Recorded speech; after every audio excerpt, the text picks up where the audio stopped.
قرآن پاک میں اللہ تعالیٰ فرماتے ہیں یا ایھا الذین آمنوا اذا نودی للصلاة من یوم الجمعة فسعوا الی ذکر اللہ وذروا البیع ذالکم خیر لکم ان کنتم تعلمون۔ اے لوگو جو ایمان لائے ہو، جمعہ کے دن نماز کی اذان دی جائے تو تم اللہ کے ذکر کی طرف دوڑو اور خرید فروخت چھوڑ دو، یہ تمہارے حق میں بہت ہی بہتر ہے اگر تم جانتے ہو۔ یعنی باقی تمام کام کاج چھوڑ کر عبادت کی غرض سے نماز جمعہ کے لیے مسجد میں حاضر ہونا چاہیے۔ آپ صلی اللہ علیہ وسلم نے نماز جمعہ کی فضیلت بیان کرتے ہوئے فرمایا، جس نے وضو کیا اور اچھے طریقے سے وضو کیا، کیونکہ بعض اوقات ہم تیزی میں وضو کرتے ہیں، کونیاں خشک چھوڑ دیتے ہیں یا پاؤں کی ایڑیاں خشک رہ جاتی ہیں، یا اسی طرح چہرے کو پوری طرح نہیں دھوتے یا صاف نہیں کرتے، تو اس سے وضو صحیح طور پر مکمل نہیں ہوتا۔ تو آپ صلی اللہ علیہ وسلم نے اچھی طرح وضو کرنے کا حکم دیا، فرمایا کہ پھر وہ شخص جمعہ پڑھنے کے لیے آئے اور کان لگا کر خطبہ سنے اور خاموش رہے تو اس جمعے سے دوسرے جمعے کی درمیانی مدت اور مزید 3 دن کے گناہ معاف کر دیے جاتے ہیں۔ اس میں آپ دیکھ رہے ہیں کہ خاص طور پر خطبہ کے وقت خاموشی کا ذکر ہے، کیونکہ اس وقت توجہ کے ساتھ بات سننا نہایت ضروری ہے۔ ایک اور حدیث میں یہ بھی آتا ہے کہ اگر کوئی شخص کسی دوسرے کو خطبے کے دوران یہ کہتا ہے کہ تم چپ ہو جاؤ، یعنی چپ کرانے کے لیے بھی بولتا ہے، تو اسے بھی ایک لغو بات شمار کیا گیا اور ناپسندیدہ قرار دیا گیا۔ نماز جمعہ نہ پڑھنے والوں کے لیے آپ نے وعید بھی سنائی۔ حضرت ابو ہریرہ اور حضرت ابن عمر سے روایت ہے، انہوں نے رسول اللہ صلی اللہ علیہ وسلم کو اپنے منبر کے تختوں پہ یہ فرماتے ہوئے سنا کہ لوگ جمعے چھوڑنے سے باز آ جائیں، ورنہ اللہ تعالیٰ ضرور ان کے دلوں پہ مہر لگا دے گا، پھر وہ یقیناً غافل لوگوں میں سے ہو جائیں گے۔ اور غافل دل تو پھر ایک بیمار دل ہوتا ہے، انسان کے اپنے ہی لیے تکلیف دہ ہوتا ہے۔ حضرت ابن مسعود سے روایت ہے کہ نبی صلی اللہ علیہ وسلم نے ان لوگوں کے بارے میں فرمایا جو جمعے سے پیچھے رہتے ہیں کہ میں نے ارادہ کیا کہ کسی شخص کو حکم دو جو لوگوں کو نماز پڑھائے اور میں جا کر آگ لگا دوں ان لوگوں کے گھروں کو جو جمعے سے پیچھے رہتے ہیں، یعنی اپنے گھروں میں ہی رہتے ہیں اور نماز کے لیے مسجد نہیں آتے۔ نماز جمعہ کے لیے سب سے اہم بات یہ ہے کہ وقت پر مسجد آئے۔ حضرت عبداللہ سے روایت ہے کہ ایک شخص گردنیں پھلانگتے ہوئے جمعے کو آیا اور رسول اللہ صلی اللہ علیہ وسلم خطبہ پڑھ رہے تھے تو آپ نے فرمایا بیٹھ جاؤ، تم نے لوگوں کو اذیت دی، یعنی دیر سے آنا اور پھر گردنیں پھلانگ کر آگے جانا اور جگہ تلاش کرنا یہ دوسروں کے لیے اذیت اور تکلیف کا سبب ہے، اس لیے وقت پر مسجد پہنچنا چاہیے تاکہ صحیح جگہ پر بیٹھ کر خطبہ سنا جا سکے اور نماز کی ادائیگی بھی بہتر طور پر ہو۔ اسی طرح بیٹھنے کا طریقہ بھی بتایا گیا۔ حضرت معاذ بن انس سے روایت ہے کہ نبی صلی اللہ علیہ وسلم نے جمعے کے دن جبکہ امام خطبہ دے رہا ہو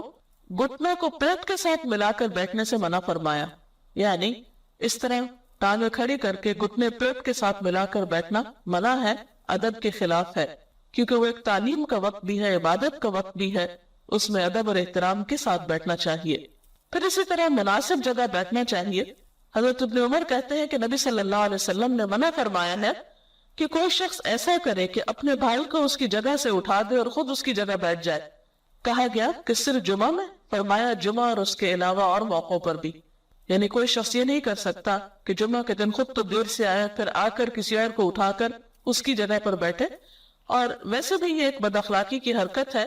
جمعہ کے علاوہ دوسرے موقعوں پر بھی اس کا لحاظ رکھنا چاہیے۔ پھر یہ کہ خطبہ خاموشی سے سننا چاہیے۔ آپ صلی اللہ علیہ وسلم نے فرمایا اگر جمعے کے دن جبکہ امام خطبہ پڑھ رہا ہو پھر تو اپنے پاس والے سے یہ کہے کہ چپ رہ تو بے شک تو نے لغو یعنی بری حرکت کی۔ ہمارا دین دین فطرت ہے، اس میں انسان کو عبادت میں ایسی تکلیف نہیں دی گئی کہ جس میں مشغول ہو کر وہ اپنی دنیا کے کاموں سے بالکل بے نیاز ہو جائے اور اپنی ذمہ داریوں کو دوسروں پر ڈال دے۔ اسی لیے ہم دیکھتے ہیں کہ قرآن پاک میں اللہ تعالیٰ فرماتے ہیں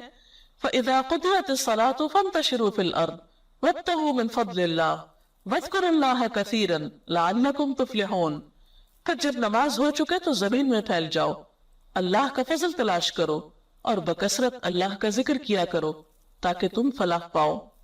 تو اس سے یہ بات پتہ چلتی ہے کہ ایک فریضہ ادا کرنے کے بعد انسان کو دوسرے فرض کی ادائیگی کے لیے نکل جانا چاہیے، یعنی رزق حلال کے لیے کوشش, محنت, کیونکہ وہ بھی ایک فریضے کے بعد دوسرا فریضہ ہے. لیکن دنیا کا کام کاج کرتے ہوئے بھی انسان کو اللہ کو بالکل بھلا نہیں دینا چاہیے. اس کے لیے کیا نسخہ بتایا گیا کہ وَاذْكُرُوا اللَّهَ كَثِيرًا, اللہ کا ذکر کثرت سے کرو.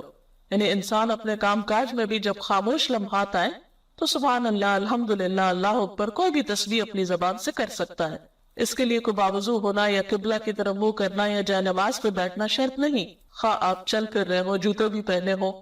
آپ اپنے دنیا کے کام میں مصروف ہو لیکن خاموش ہو تو ساتھ ساتھ ذکر کر سکتے ہیں. مثلا آپ کسی فیکٹری میں کام کرتے ہیں,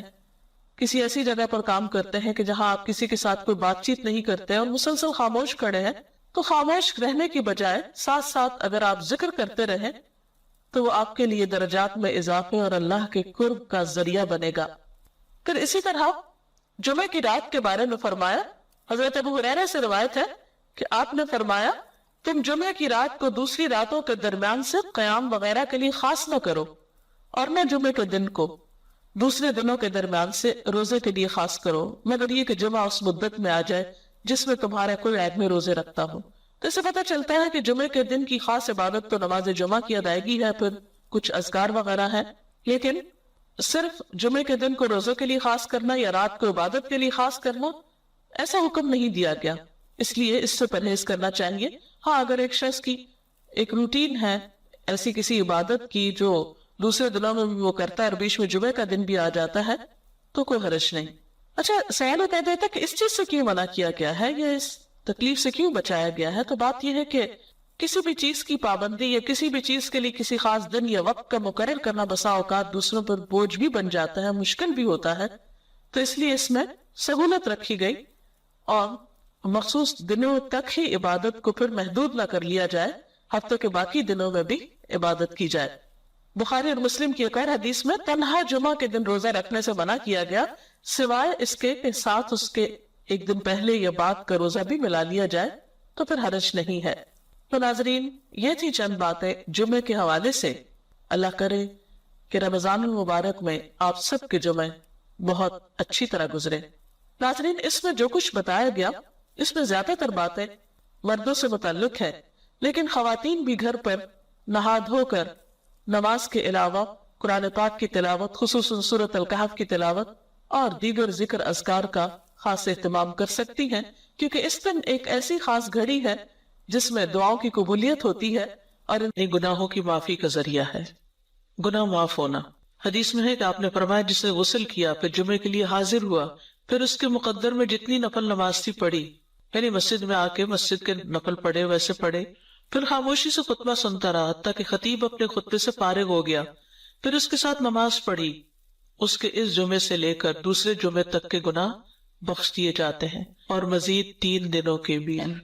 رسول اللہ صلی اللہ علیہ وسلم نے فرمایا جس نے جمعہ کے دن غسل جنابت کیا پھر نماز کے لیے چلا گیا تو گویا اس نے ایک اونٹ کی قربانی کی, اور جو شخص دوسری گھڑی میں چلا تو گویا اس نے ایک گائے کی قربانی کی,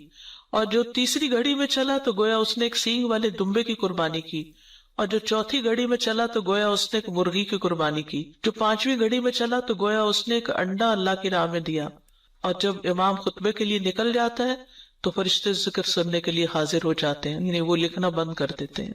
یہ ایکسٹرا ریوارڈ ہے نماز وغیرہ کے علاوہ, صرف جلدی جانے کا ریوارڈ ہے فرشتوں کا حاضری لگانا, کیونکہ فرشتے یہ حاضری لگاتے رہتے ہیں. جب امام خطبے کے لیے نکل جاتا ہے تو وہ اپنے دفتر لپیٹ دیتے ہیں اور ذکر کو یعنی خطبے کو غور سے سننے لگتے ہیں. جمعے کے لیے جانے والے قدموں کے لیے خوشخبری. ابایا بن رفاع کہتے ہیں کہ میں جمعہ کے لیے جا رہا تھا کہ راستے میں ابو ابس رضی اللہ عنہ سے میری ملاقات ہوئی, تو انہوں نے کہا کہ میں نے نبی صلی اللہ علیہ وسلم کو فرماتے ہوئے سنا کہ جس کے دونوں قدم اللہ کی راہ میں غبار آلود ہو گئے اللہ اسے دوزخ پر حرام کر دے گا. ہر قدم پر 1 سال کے روزے اور قیام کا ثواب, ہر قدم پر کتنا بڑا اجر و ثواب ہے. جس نے جمعہ کے دن غسل کیا اور کرایا, اول وقت میں آیا, خطبہ میں شروع سے حاضر رہا, پیدل چل کر آیا, سوار ہو کر نہ آیا. یعنی ایسی جگہ بھی ہوتی ہے نا کہ جہاں پر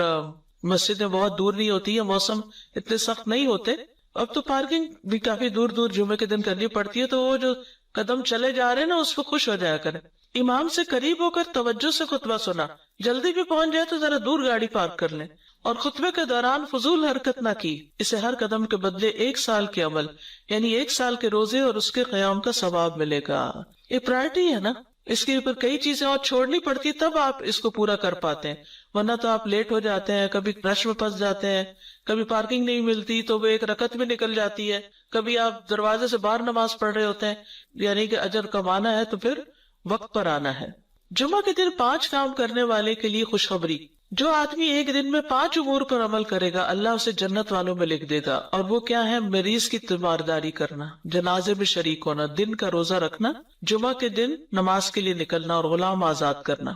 اب اس میں یہ کہ یہ 5 کام جمعے کے دن ہی ہو سکتے ہیں، اور لیکن جمعے کے دن کا اکیلا روزہ رکھنا منع کیا گیا، یعنی اگر کسی کا جمعرات کے ساتھ کا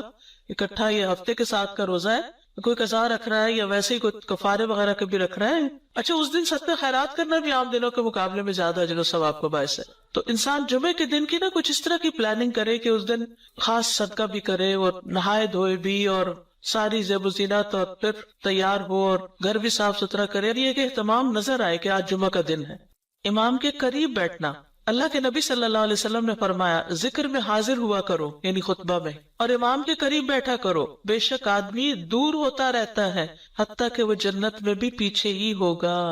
اگرچہ وہ اس میں داخل بھی ہو جائے۔ یہ تاخیر کی اتنی مذمت ہے۔ خاموشی سے خطبہ سننا یعنی بات نہیں کرنی چاہیے، کوئی اہم بات بھی نہیں پوچھنی چاہیے۔ ابن مسعود سے روایت ہے کہ انہوں نے ابی ابن کعب سے قرآن کی کسی آیت کے بارے میں سوال کیا جبکہ اللہ کے نبی خطبہ دے رہے تھے، تو انہوں نے اعراض کیا اور کوئی جواب نہ دیا۔ پھر جب آپ نے نماز پڑھائی تو ابی کہنے لگے تمہارا جمعہ ہی نہیں ہوا۔ تو ابن مسعود نے رسول اللہ صلی اللہ علیہ وسلم سے پوچھا تو آپ نے فرمایا ابی نے سچ کہا، کوئی بات کرنے کی اجازت نہیں، یہ کہنے کی بھی کہ چپ ہو جاؤ یہ بھی اجازت نہیں۔ عبداللہ بن مسعود کہتے کہ جب امام جمعہ کے لیے آ گیا پھر تمہارا اپنے ساتھی سے یہ کہنا کہ خاموش رہو لغویت کے لیے کافی ہے، یہ بھی لغو بات ہے۔ کوئی لغو حرکت نہ کرنا، کنکریوں سے نہ کھیلنا، فون سے نہیں کھیلنا، میسجز چیک نہیں کرنا، انگلیوں میں انگلیاں ڈال کے پٹاخے نہیں بجانا، گوٹ مار کے نہیں بیٹھنا۔ گوٹ مار کے کیسے بیٹھتے ہیں؟ گھٹنے اوپر کر کے اور یوں ایسے گھٹنوں کے گرد ہاتھ ڈال کے۔ کئی دفعہ ایسے نظر آتا ہے کہ خطبے میں لوگ اس طرح بیٹھے ہوتے ہیں کیونکہ پتہ نہیں ہے،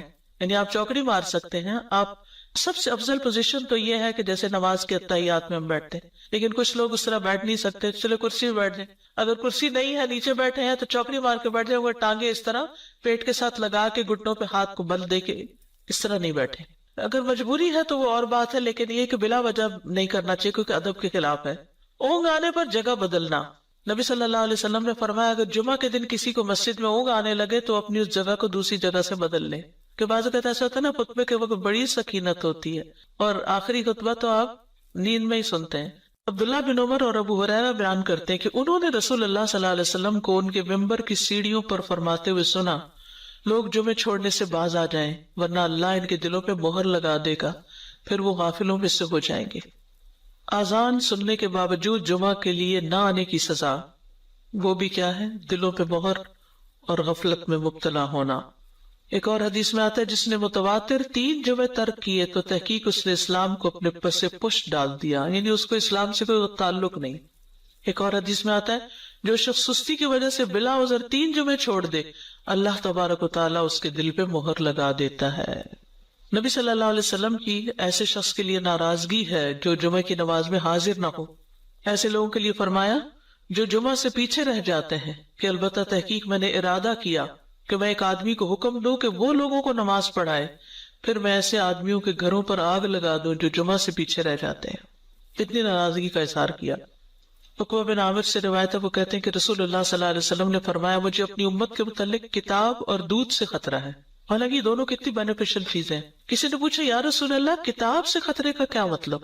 فرمایا اسے منافقین سیکھیں گے اور ایمان والوں سے جھگڑا کریں گے، یعنی منافقین بھی قرآن پڑھیں گے اور ایمان والوں سے جھگڑا کریں گے۔ پھر پوچھا گیا کہ دودھ سے خطرے کا کیا مطلب ہے؟ فرمایا کچھ لوگ دودھ کو پسند کرتے ہوں گے اور اس کی وجہ سے جماعت سے نکل جائیں گے اور جمعہ کی نمازیں چھوڑ دیا کریں گے، یعنی دور دراز کے علاقوں میں فارم ہاؤسز میں جا کے بسیں گے اور جمعے کی نماز تک نہیں پہنچیں گے۔